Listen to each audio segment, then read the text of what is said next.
నమస్తే దూరదర్శన్ వార్తలకి స్వాగతం నేను కావ్య ముందుగా వార్తలోని ముఖ్యాంశాలు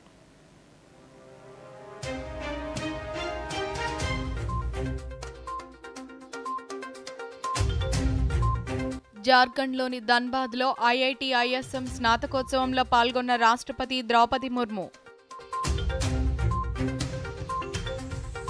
వారణాసి పర్యటనలో పీఎం కిసాన్ సమ్మాన్ నిధి 20వ విడత నిధులను విడుదల చేయనున్న ప్రధానమంత్రి నరేంద్ర మోదీ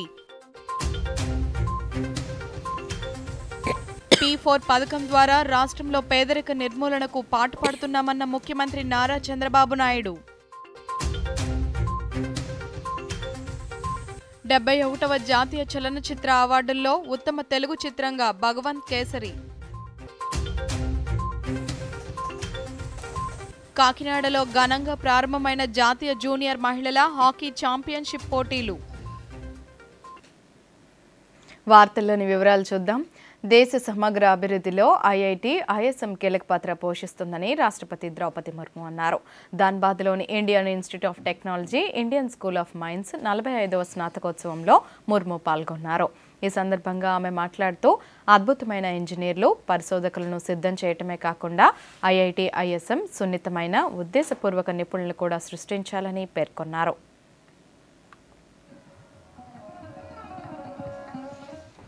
आईआईटी आईएसएम धनबाद ने तकनीकी विकास और नवाचार में महत्वपूर्ण भूमिका निभाई है. मुझे ये जानकर प्रसन्नता हुई है कि आईआईटी धनबाद ने ऐसा इकोसिस्टम विकसित किया है जहां शिक्षा और नवाचार का उद्देश्य लोगों की जरूरतों से और देशवासियों की आकांक्षाओं के साथ जुड़ा हुआ है. मुझे बताया गया है कि आईआईटी आईएसएम धनबाद में जनजातीय समाज के विकास के लिए सेंटर ऑफ एक्सीलेंस कार्यरत है. ये centre Eklavya model residential schools में डिजिटल साक्षरता, कौशल विकास और रोजगार केंद्रित प्रशिक्षण के माध्यम से झारखंड के जनजातीय युवाओं को सशक्त बनाने के लिए काम कर रहा है. मुझे ये जानकर खुशी हुई है कि आईआईटी आईएसएम फाउंडेशन कौशल विकास कार्यक्रम के माध्यम से वंचित वर्गों की महिलाओं को सशक्त बनाने का प्रयास कर रहे हैं. ये सराहनीय है. इस पहल का उद्देश्य उनकी आर्थिक और सामाजिक स्थिति में सुधार करना है. मैं ऐसे सभी प्रयासों के लिए आईआईटी आईएसएम के सभी भागीदारों को हार्दिक ప్రధానమంత్రి నరేంద్ర మోదీ రేపు ఉత్తరప్రదేశ్లోని వారణాసిలో పర్యటిస్తారు. పర్యటనలో భాగంగా పలు అభివృద్ధి పథకాలకు శంకుస్థాపనలు ప్రారంభోత్సవాలు చేయనున్నారు. రైతులకు కేంద్ర ప్రభుత్వం ఏడాదికి 6,000 చొప్పున పెట్టుబడి సాగు సాయం అందించే ప్రధానమంత్రి కిసాన్ సమ్మాన్ నిధి నిధులను విడుదల చేయనున్నారు. దేశవ్యాప్తంగా 9,70,00,000 మంది రైతులకు 20,500 కోట్ల రూపాయలకు పైగా 20వ విడత నిధులను విడుదల చేయనున్నారు. పర్యటనలో భాగంగా 2,200 కోట్ల రూపాయల విలువైన బహుళ అభివృద్ధి ప్రాజెక్టులకు శంకుస్థాపన చేసి ప్రారంభిస్తారు.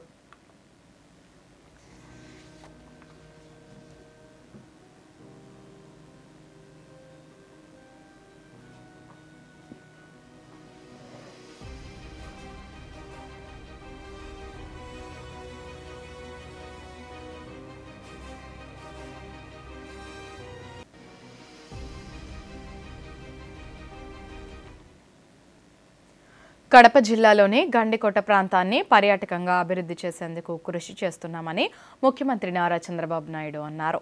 గండికోటలో 160 కోట్ల రూపాయల పర్యాటక ప్రాజెక్టుల పనులకు ముఖ్యమంత్రి శంకుస్థాపన చేశారు. ఈ సందర్భంగా చంద్రబాబు నాయుడు మాట్లాడుతూ రాష్ట్రంలో అహోబిలం, తిరుమల, అరకు తదితర ప్రాంతాలను పర్యాటకంగా అభివృద్ధి చేస్తున్నామన్నారు. Balaji temple is there. Every day 1 lakh people are coming. Sri Salem, another very, very powerful temple and also very, very powerful place also. All India level, everybody is coming. And also excellent dam is available, Sri Salem. That is the added advantage. So if you can go on explaining all these things, very good places. Money is not the criteria in temple tourism. Abundant money also available. Now my duty is I want to provide number of rooms, first of all, quality rooms, and how to create that ecosystem. Today, Government of India has given 250 crores nearly. This is Gandikota, Borra Caves, Ahobilam, and also Nagar Sagar, and also today I laid foundations for all these things. Even Pavani Hotel in Tirupati you started, and also we had wonderful experience of having MOUs with all of you. Easy my trip for ముఖ్యమంత్రి నారా చంద్రబాబు నాయుడు ఈరోజు వైఎస్ఆర్ కడప జిల్లాలో పర్యటించారు.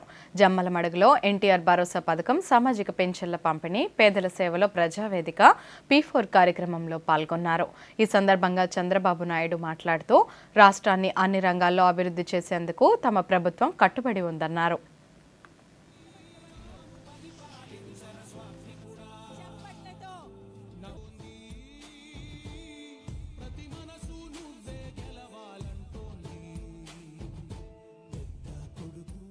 నేనేదో మొక్కుబడిగా చేయడం లేదు, ఒక బాధ్యతగా చేస్తున్నాం. నేనొక్కడే బాధ్యతగా చేయడం కాకుండా రాష్ట్రంలో ప్రతి ఒక్క అధికార యంత్రాంగం, ప్రజా ప్రతినిధులు, ఎన్డీఏ నాయకులు, కార్యకర్తలు అందరూ కూడా ఈ కార్యక్రమాన్ని ఒక బాధ్యతగా, ఒక పవిత్రంగా భావించేయాలనే ఉద్దేశంతోనే ఈ కార్యక్రమంలో మీ ముందుకు వచ్చాను. ఈరోజు ఈ కార్యక్రమంలో మీరు చూస్తే 64 లక్షల మందికి దగ్గర 33,000 కోట్ల రూపాయలు పేదలకు ఇచ్చే ఏకైక కార్యక్రమం భారతదేశంలో డైరెక్ట్ డీబీటీ. ఇది ఒకటే కార్యక్రమం. ఈ ఒక్క నెలలో 61,71,595 మందికి 2,751 కోట్ల రూపాయలు నేరుగా మీ ఇంటికొచ్చి మిమ్మల్ని నిద్ర లేపి 6 గంటలు 7 గంటలకి ఈ పెన్షన్ ఇస్తున్నామంటే అది మాకు మీ పైనుండే ప్రేమ, అభిమానం. కేంద్ర ప్రభుత్వం 71వ జాతీయ చలనచిత్ర అవార్డులను ప్రకటించింది. 12th ఫెయిల్ సినిమా జాతీయ ఉత్తమ చిత్రంగా ఎంపికైంది. జాతీయ ఉత్తమ నటుడు అవార్డును జవాన్ సినిమాకు షారుఖ్ ఖాన్, 12th ఫెయిల్ సినిమాకు గాను విక్రాంత్ మాసే పంచుకున్నారు. ఉత్తమ నటిగా రాణి ముఖర్జీ పురస్కారానికి ఎంపికయ్యారు. ఇక నందమూరి బాలకృష్ణ, అనిల్ రావిపూడి కాంబోలో వచ్చిన భగవంత్ కేసరి చిత్రం తెలుగులో ఉత్తమ చిత్రంగా నిలిచింది. జాతీయ ఉత్తమ కన్నడ చిత్రంగా కండీలు, జాతీయ ఉత్తమ తమిళ చిత్రంగా పార్కింగ్ ఎంపికయ్యాయి. జాతీయ ఉత్తమ హిందీ చిత్రం కథలు ఎంపికైంది. ఇక జాతీయ ఉత్తమ యాక్షన్ డైరెక్షన్ సినిమా కేటగిరీలో హనుమాన్ అవార్డుకు ఎంపికైంది. జాతీయ ఉత్తమ సినీ గీతంగా తెలుగు పాట బలగం సినిమాలోని ఊరు పల్లెటూరు అంటూ సాగే పాటకు జాతీయ పురస్కారం దక్కింది. ఈ పాటకు కాసర్ల శ్యామ్ సాహిత్యం అందించారు. జాతీయ ఉత్తమ సంగీత దర్శకుడిగా ఏఆర్ రెహమాన్ మేనల్లుడు జీవి ప్రకాష్ కుమార్ ఎంపికయ్యారు. జాతీయ ఉత్తమ స్క్రీన్ ప్లే రైటర్గా సాయి రాజేష్ ఎంపికయ్యారు. బేబీ చిత్రానికి గాను ఆయన ఈ పురస్కారం అందుకొనున్నారు. అంతేకాదు బేబీ చిత్రానికి గాను PVNS రోహిత్ జాతీయ ఉత్తమ నేపథ్య గాయకుడిగాను అవార్డుకి ఎంపికయ్యారు. Where ancient power meets cinematic fury, echoing the strength and spirit of Lord Hanuman himself. The stunt choreographer is two of them, Nandu and Prithvi. The best screenplay is a shared award. First one, the Telugu film Baby. The film sensitively portrays a love triangle where a young woman's aspirations and personal growth lead her into emotional crossroads. కేంద్ర గ్రామీణాభివృద్ధి communication శాఖల సహాయ మంత్రి doctor Pemmasani Chandrasekhar ఈరోజు గుంటూరు నగరంలో పర్యటించారు. నగరంలోని inner ring road, Manas సరోవరం తదితర ప్రాంతాల్లో పర్యటించిన మంత్రి ప్యాట్ హోల్స్ మిషన్ను నగరపాలక సంస్థ ఆవరణలో ప్రారంభించారు. అనంతరం అభివృద్ధి పనులపై అధికారులతో సమీక్ష నిర్వహించారు. ఈ సందర్భంగా మంత్రి మాట్లాడుతూ నగరంలో శానిటేషన్ ఎంతో అభివృద్ధి చెందిందని, ప్రతి పోటీలోనూ అవార్డులు సాధిస్తున్న గుంటూరు నగరపాలక సంస్థను మరింత అభివృద్ధి పదంలో తీసుకువెళ్తున్నామని తెలిపారు.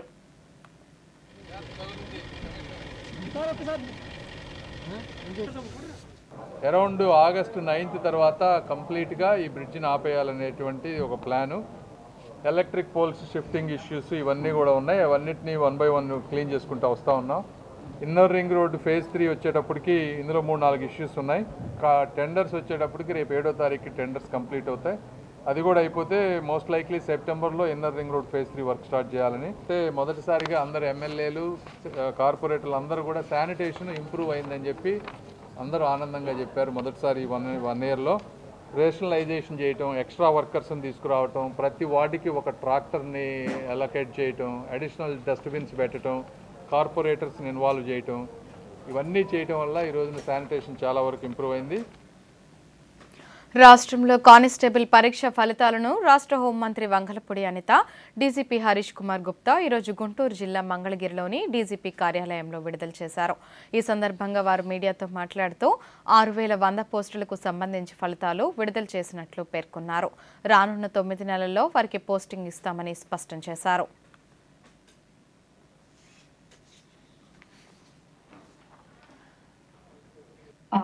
అరౌండ్ 2022 యాక్చువల్గా నోటిఫికేషన్ వచ్చిన ఈ కానిస్టేబుల్ రిక్రూట్మెంట్కి సంబంధించి రిజల్ట్స్ ఓపెన్ చేసుకోవడం అనేది నిజంగా చాలా ఆనందంగా ఉంది.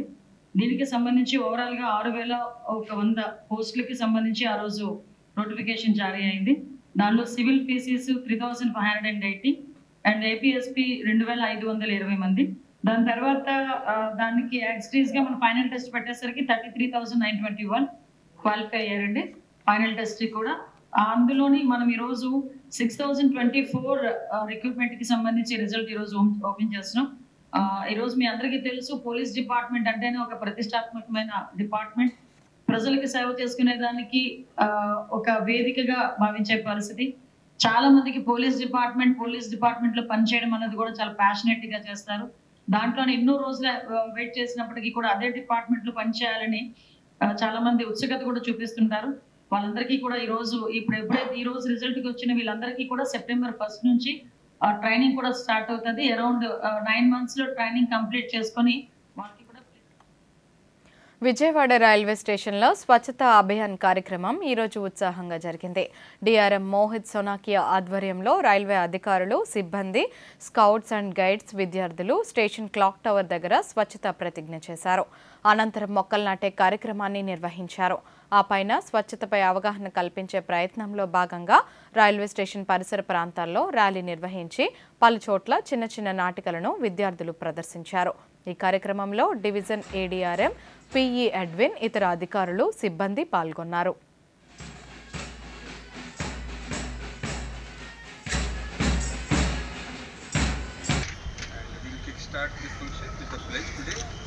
We hope that we maintain our stations and our premises as clean.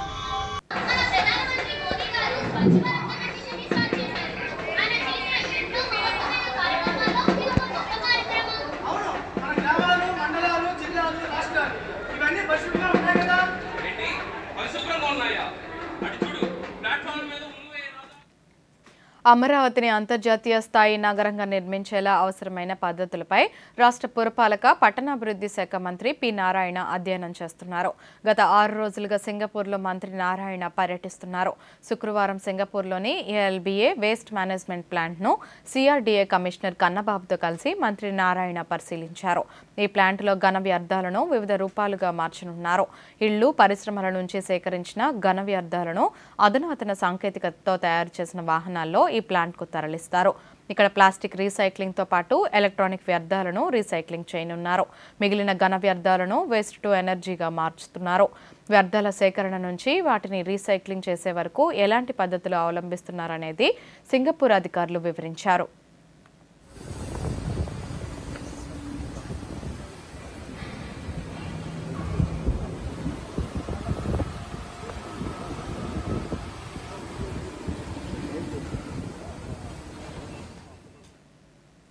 పదిహేనవ జాతీయ స్థాయి మహిళా హాకీ పోటీలు కాకినాడ జిల్లా క్రీడా మైదానంలో వైభవంగా ప్రారంభమయ్యాయి. దేశవ్యాప్తంగా 30 రాష్ట్రాల నుంచి వచ్చిన హాకీ క్రీడాకారులు మార్చి 1 నిర్వహించగా కాకినాడ జిల్లా కలెక్టర్ షణ్మోహన్ సగిలి వందన స్వీకరించారు. దాదాపుగా 650కి పైగా క్రీడాకారులు ఈ పోటీల్లో పాల్గొంటున్నారు. ఈ పోటీల్లో ప్రతిభ చూపిన క్రీడాకారులకు జాతీయ స్థాయిలో ప్రత్యేక శిక్షణ ఇచ్చి 2026-27లో జరిగే మహిళా హాకీ వరల్డ్ కప్లో పాల్గొనే భారత జట్టును ఎంపిక చేయనున్నారు.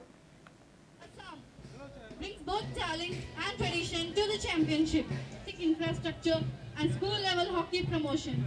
hockey. The players are young and eager with a hunger to learn and grow. Development. The junior women's team has shown consistency and vision. Followed by Mizoram. Entry with national hockey is a strong side talent with enthusiasm. Strong contender in women's hockey. The state offers quality training facilities and a growing number of female athletes. The team is young and home advantage. The state has made remarkable strides in hockey development. వార్తల్లో చిన్న విరామం. తక్కువ వడ్డీకి లోను కావాలా? అది నువ్వు app ద్వారా. అరే వా, చిక్కుకున్నాడు. తెలియని యాప్ తో జాగ్రత్త. ఆర్బీఐ అంటోంది తెలివిగా ఆలోచించండి, అప్రమత్తంగా ఉండండి. మీరేం చూస్తున్నారు నాన్న? నువ్వే అంటుంటావుగా స్టాక్ మార్కెట్ లో కొంచెం ఆలోచించి అర్థం చేసుకుని ఇన్వెస్ట్ చేయాలని. అందుకే కాస్త జ్ఞానం సంపాదిస్తున్నాను. ఎవరి నుంచి? అదే ఒక స్టాక్స్ ఎక్స్పర్ట్ ఉన్నాడు. గొప్ప ఎడ్యుకేషనల్ వీడియోలు చేస్తూ ఉంటాడు. దాంతో పాటు మంచి ఇన్వెస్ట్మెంట్ టిప్స్ కూడా ఇస్తాడు. నాన్న, ఈ వీడియోలని నమ్మకండి. మీ రీసెర్చ్ స్వయంగా చేసుకోండి లేదా సెబీ రిజిస్టర్డ్ ఇన్వెస్ట్మెంట్ అడ్వైజర్ ని సంప్రదించండి. ఎడ్యుకేషన్ పేరుతో కొంతమంది ఇన్ఫ్లుయెన్సర్లు తరచూ ఇన్వెస్టర్ ని తప్పుదారి పట్టిస్తూ ఉంటారు. నష్టపోయేది మీరే.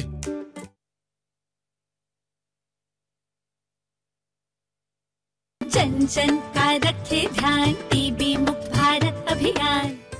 पौष्टिक आहार है टीबी के खिलाफ सबसे बड़ा हथियार। पौष्टिक आहार से उपचार परिणाम बेहतर होते हैं और स्वास्थ्य में तेजी से सुधार आता है। इसीलिए तो निक्षय पोषण योजना के अंतर्गत इलाज के दौरान हर रोगी को मिलते हैं 1000 रुपए प्रति माह पोषण सहायता के रूप में और सभी टीबी रोगियों के लिए न्यूट्रिशन सप्लीमेंट देने का प्रावधान है। साथ ही टीबी रोगियों के इलाज के दौरान हजारों निक्षय मित्र उन्हें पोषण किट प्रदान करते हैं। आप भी निक्षय मित्र बनकर टीबी रोगियों की सहायता कर सकते हैं। अधिक जानकारी के लिए nikshay.in पर जाएं। आइए हम सब साथ मिलकर देश को टीबी मुक्त बनाएं। निक्षय मित्रों से मिली शक्ति टीबी के मरीजों को नई ऊर्जा दे रही है। स्वास्थ्य एवं परिवार कल्याण मंत्रालय द्वारा जनहित में जारी।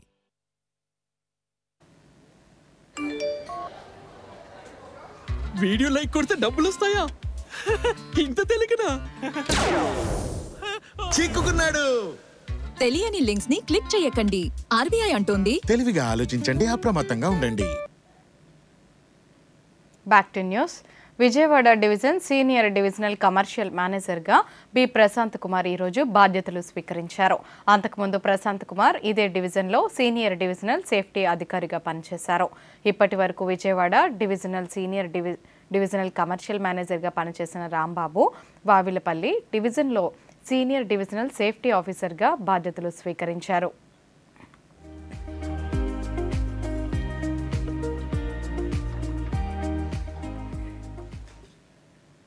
సాగునీటి రంగంలో సరికొత్త చరిత్రకు వెల్లటూరు ఆక్విడెక్ట్ నాంది పలికిందని రాష్ట్ర రెవెన్యూ శాఖ మంత్రి అనగాని సత్యప్రసాద్ అన్నారు. బాపట్ల జిల్లా బట్టిప్రోలు మండలం వెల్లటూరు గ్రామంలో మంత్రి కృష్ణ పశ్చిమ డెల్టా పరిధిలోని వెల్లటూరు ఛానల్ వద్ద కృష్ణానది నీటి ప్రవాహానికి శాస్త్రోక్త రీతిలో పూజలు జరిపి కృష్ణమ్మకు పట్టుచీర సమర్పించారు. అనంతరం బట్టిప్రోలు మెయిన్ డ్రైన్ పైన నిర్మించిన నూతన ఆక్విడెక్ట్ను జిల్లా కలెక్టర్ జె వెంకటమురళి, వేమూరు శాసనసభ్యులు నక్కా ఆనంద్ బాబుతో అధికారులతో కలిసి మంత్రి ప్రారంభించారు. ఈ సందర్భంగా మంత్రి మాట్లాడుతూ ప్రతి ప్రాంతం సస్యశ్యామలంగా ఉండాలనే లక్ష్యంతో ముఖ్యమంత్రి చంద్రబాబు నాయుడు నీటిపారుదల వ్యవస్థపై ప్రత్యేక శ్రద్ధ పెట్టారని అన్నారు. లక్ష్యంతోనే ఈ కార్యక్రమాలు చేస్తున్నారు.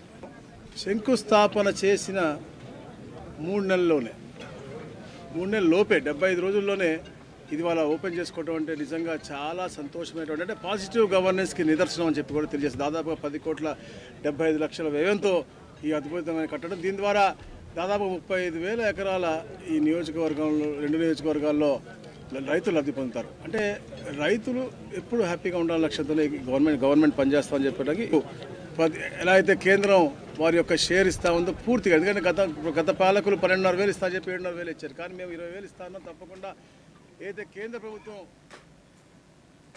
కర్నూలు జిల్లాలోని పందికొన్న రిజర్వాయర్ పెండింగ్ పనులను పూర్తి చేసే పరిసర ప్రాంతాలకు తాగు, సాగునీరు అందేలా ప్రణాళికాబద్ధంగా చర్యలు తీసుకుంటున్నామని జిల్లా కలెక్టర్ పి రంజిత్ బాషా అన్నారు. పందికొన్న రిజర్వాయర్ను ఈరోజు పత్తికొండ ఎమ్మెల్యే కేఈ శ్యాంబాబుతో కలిసి కలెక్టర్ పరిశీలించారు. ఈ సందర్భంగా రంజిత్ భాష మాట్లాడుతూ జిల్లాలో నిలిచిపోయిన ఆర్డీఎస్ వేదవతి ప్రాజెక్టు పనులను కొనసాగించాలని రాష్ట్ర ప్రభుత్వం జీవో జారీ చేసిందన్నారు. 3 విషయాలు ఇక్కడ ఇన్స్పెక్ట్ చేయడం జరిగింది. ఒకటి టమోటా ప్రాసెసింగ్ యూనిట్. మీకు అందరికీ తెలుసు, మార్చిలో ఇక్కడ టమోటా ప్రాసెసింగ్ యూనిట్ సంబంధించి ఫౌండేషన్ స్టోన్ వేయడం జరిగింది. దాన్ని కన్స్ట్రక్షన్ చూస్తే ఆల్రెడీ బేస్మెంట్ అంతా అయిపోయి పిల్లర్ లెవెల్కి వచ్చింది. సో కాంట్రాక్టర్తో మాట్లాడాం. సో నవంబర్ లోపు కంప్లీట్గా సివిల్ స్ట్రక్చర్ అంతా అయిపోయి ముఖ్యమంత్రి నారా చంద్రబాబు నాయుడు శనివారం ప్రకాశం జిల్లాలోని వీరాయపాలెంలో పర్యటించనున్నారు. తన పర్యటనలో భాగంగా అన్నదాత సుఖీభవ కార్యక్రమంలో ముఖ్యమంత్రి పాల్గొననున్నారు. చంద్రబాబు నాయుడు పర్యటనను పురస్కరించుకుని ఈరోజు వీరాయపాలెంలో భద్రతా ఏర్పాట్లను జిల్లా ఎస్పీ దామోదర్ పరిశీలించారు. ఈ సందర్భంగా దామోదర్ మీడియాతో మాట్లాడుతూ ముఖ్యమంత్రి పర్యటనకు 800 మంది సిబ్బందితో పటిష్టమైన భద్రతా ఏర్పాట్లను చేస్తున్నట్లు వివరించారు.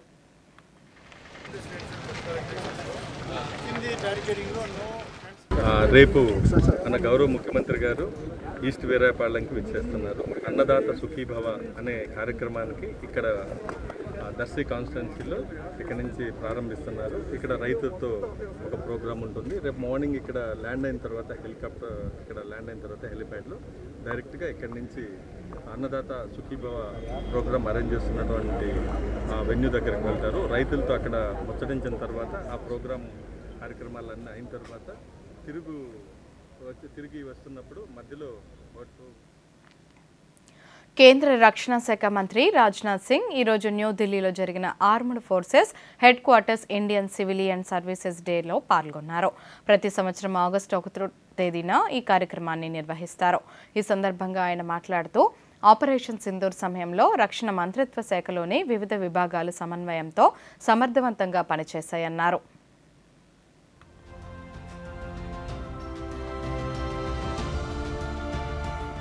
ऑपरेशन सिंदूर के दौरान हमने देखा कि किस तरह से आपने भी हमारी सेना के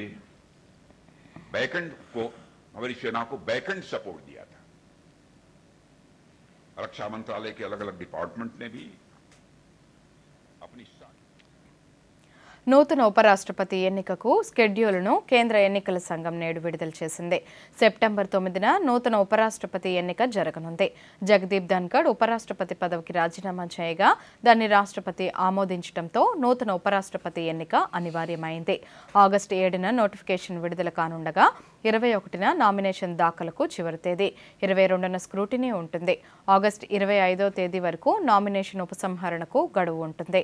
సెప్టెంబర్ 9న ఉదయం 10 గంటల నుంచి సాయంత్రం 5 గంటల వరకు పోలింగ్ జరుగుతుంది. పోలింగ్ పూర్తయిన తర్వాత ఓట్ల లెక్కింపు ఉంటుంది. ఉపరాష్ట్రపతి ఎన్నికకు పార్లమెంటు ఉభయ సభల్లో వివిధ ఖాళీలతో కలిపి సభ్యుల సంఖ్య మొత్తం 786. మెజారిటీకి 394 మంది సభ్యుల మద్దతు అవసరం. లోక్సభలో ఎన్డీఏకు 293 మంది సభ్యుల బలం ఉంది. రాజ్యసభలో 129 మంది మద్దతు ఉంది. ఎన్డీఏకు 422 మంది, విపక్ష కూటమికి 313 మంది అనుకూలంగా ఉన్నారు.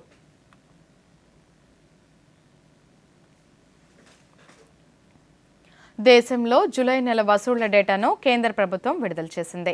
గత ఏడాది జూలైతో పోలిస్తే ఈ జూలై మాసంలో జీఎస్టీ వసూళ్లు 7.5% పెరిగి 1.96 లక్షల కోట్ల రూపాయలకు చేరాయి. దేశీయ లావాదేవీలు, దిగుమతుల నుంచి వచ్చిన ఆదాయం ఈ పెరుగుదలకు కారణం.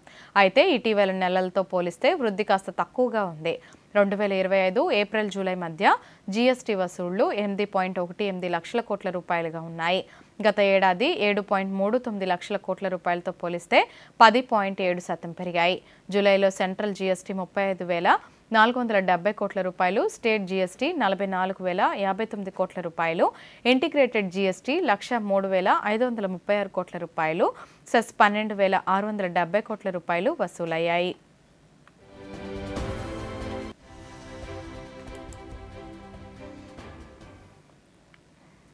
ప్రధానమంత్రి ఆవాస్ యోజన పథకం ప్రజలకు లబ్ధి చేకూరుస్తుంది. పేద ప్రజలకు సొంతిళ్లు అందించాలనే ఉద్దేశంతో తలపెట్టిన ఈ పథకం ద్వారా గత 11 సంవత్సరాల్లో 4 కోట్లకు పైగా ఇళ్లు నిర్మించారు. ఈ పథకం ప్రజలకు సొంతిళ్లు అందించడం మాత్రమే కాకుండా ప్రజల జీవితాల్లో వెలుగులు నింపుతుంది. దీంతో దేశంలోని ప్రజల ఆనందం వ్యక్తం చేస్తున్నారు. కేంద్ర ప్రభుత్వానికి కృతజ్ఞతలు తెలుపుతున్నారు. అందరిలా తను పెద్ద చదువులు చదువుకున్నాడు. ప్రముఖ సంస్థలో ఉద్యోగంతో పాటు మంచి జీతం. అయినా ఏదో వెలితి. ఆ వెలితే ఆయన్ను ముత్యాల ఉత్పత్తిని ప్రారంభించేలా చేసింది. ఆయనే జార్ఖండ్కు చెందిన బుధన్ సింగ్ పూర్తి. ముత్యాల ఉత్పత్తి ద్వారా స్థానిక యువతలో స్ఫూర్తి నింపుతున్న ఆయన ప్రయాణంపై మరిన్ని విశేషాలను ఈ ప్రత్యేక కథనంలో తెలుసుకుందాం. దేశంలోనే మొట్టమొదటి ముత్యాలను ఉత్పత్తి చేసే క్లస్టర్ను జార్ఖండ్లోని హజారీబాగ్ జిల్లాలో ఏర్పాటు చేశారు. దీనిని సద్వినియోగం చేసుకుని రత్నగర్భ ప్రాంతంలో ముత్యాల పెంపకం చేపడుతున్నారు. జార్ఖండ్కు చెందిన బుధన్ సింగ్ పూర్తి మెకానికల్ ఇంజనీర్ అయిన బుధన్ ఉన్నత చదువులు చదివాడు. ప్రముఖ సంస్థలో ప్రతిష్టాత్మక ఉద్యోగం సాధించినప్పటికీ ఆ ఉద్యోగం అతనికి నచ్చలేదు. ఆ తర్వాత ముత్యాల ఉత్పత్తిపై పూర్తి సమాచారాన్ని సేకరించాడు. దానిలోనే భవిష్యత్తు ఉందని భావించి ముత్యాల పెంపకంపై తగిన శిక్షణ తీసుకున్నాడు. वो 7 दिन का ट्रेनिंग लेकर के 2014 से इस काम को मैंने शुरू किया और जी जान से लेकर के मैंने शुरू किया. डेली का मैं ग्राफ बनाता था अपने इसके लिए कितना काम कर रहा हूँ. వినూత్న ఆలోచన ద్వారా మొదలైన ఈ వ్యాపారం ద్వారా సంవత్సరానికి 30 లక్షలు సంపాదిస్తున్నాడు బుధన్ సింగ్. 400 మందికి ఉపాధి కల్పిస్తున్నాడు. అంతేకాకుండా ముత్యాల పెంపకంపై స్థానికులకు శిక్షణనిస్తూ వారి జీవితాలను మారుస్తున్నాడు. धीरे धीरे बढ़ते चले गए. आज हम 1,60,000 मसल्स पे काम कर रहे हैं. पौंड और वो लेग पे डैम पे काम कर रहे हैं. अभी हमारा 32 लाख के वो आसपास सालाना इनकम है. लेबर सारे पेमेंट करके सर सारा चीज़ फिनिशिंग प्रोडक्ट बना करके. हम यहाँ से प्रशिक्षण 800 कुछ लोगों को दिए. 832 के आसपास में है. బుధన్ సింగ్ విజయంతో స్ఫూర్తి పొందిన ఎలక్ట్రికల్ ఇంజనీర్ రోహిణి గౌతమ్ ఆయన నుండి ముత్యాల పెంపకంపై శిక్షణ తీసుకున్నారు. ఈ వ్యాపారంలోనికి వచ్చిన వారు నిరాశ చెందరని, విజయాలు సాధించే అవకాశాలు ఎక్కువని ధీమా వ్యక్తం చేశారు. इतना डिफरेंट फील्ड है ना कि अगर इस पे कोई आएगा तो वो मतलब कभी निराश होके नहीं जाएगा. मेहनत है इसमें, लेकिन निराश होके कोई नहीं जाता है. कुछ हट के लोगों से कर रहे हैं, भीड़ में नहीं चल रहे हैं. तो यहाँ आके हमको बहुत फायदा हुआ है. మత్స్య అనుబంధ రంగాలలో ప్రత్యక్ష పరోక్ష ఉపాధి అవకాశాలను కల్పించేందుకు ఉద్దేశించబడిన పథకం ప్రధానమంత్రి మత్స్య సంపద యోజన పథకం. ప్రధానమంత్రి నరేంద్ర మోడీ ప్రారంభించిన ఈ మహత్తర కార్యక్రమం ఎంతో మంది జీవితాల్లో వెలుగులు నింపుతోంది. తక్కువ పెట్టుబడితో అధిక లాభాలను అందిస్తున్న ముత్యాల పెంపకం ద్వారా యువత తాము ఆర్థికంగా బలోపేతమవుతూ ఇతరుల జీవితాలను మెరుగుపరుస్తున్నారు. ఉద్యోగం రాలేదని కాలం వెళ్లదీస్తూ నిరంతరం తమ గతాన్ని విమర్శించుకునే కొంతమంది యువతకు బుధన్ సింగ్, రోహిణి వంటి వారు ఆదర్శం అనడంలో సందేహం లేదు.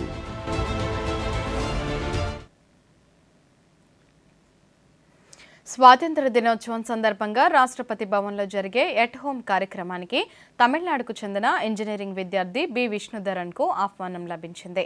స్మార్ట్ ఇండియా హ్యాకథాన్ 2024లో చేసిన ప్రదర్శన ఆధారంగా విష్ణుధరన్ను ఈ అవకాశం వరించింది.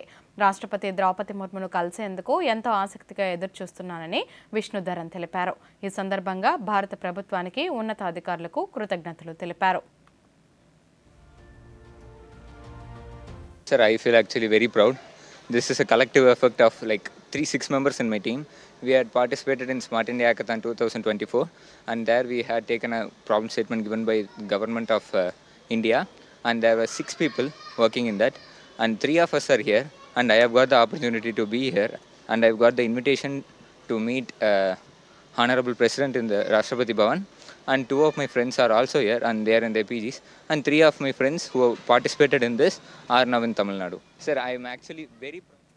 దేశవ్యాప్తంగా విస్తారంగా వర్షాలు కురుస్తుండటంతో వాగులు, వంకలు, నదులు ఉప్పొంగి ప్రవహిస్తున్నాయి. మహారాష్ట్రలోని ఎగువ ప్రాంతాల నుంచి పెద్ద ఎత్తున వరద నీరు చేరడంతో జయక్వాడి ఆనకట్ట నుంచి అధికారులు నీటిని విడుదల చేశారు. ఆనకట్టలోని నీటి మట్టం 90% చేరుకోవడంతో 9,336 క్యూసెక్కుల నీటిని గోదావరి నది పరివాహక ప్రాంతంలోకి విడుదల చేశారు. అవసరానికి అనుగుణంగా నీటిని విడుదల చేసి వినియోగిస్తామని మహారాష్ట్ర జలవనరుల శాఖ మంత్రి రాధాకృష్ణ విఖే పాటిల్ తెలిపారు.